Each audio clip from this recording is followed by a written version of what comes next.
Hello everyone, here I have the Xbox One X, and because the disc got stuck inside and the eject button doesn't push my disc out, there's one trick I can do so I can recover my game. Facing the console, on the left side, we have this tiny pinhole. Comparing with other Xbox One consoles, here it's much easier to find it.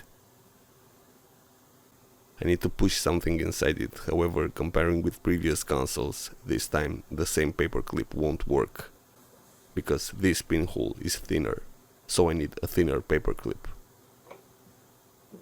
What I mean is, if you try this and doesn't seem to work, it's because your paperclip may be too thick, and you most probably need something thinner.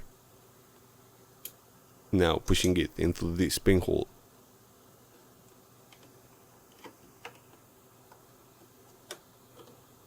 This forced my disc out,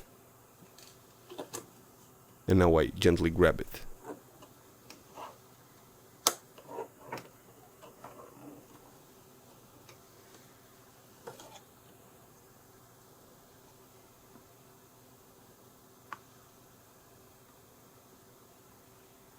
Pretty much that's it. I hope you find this video useful.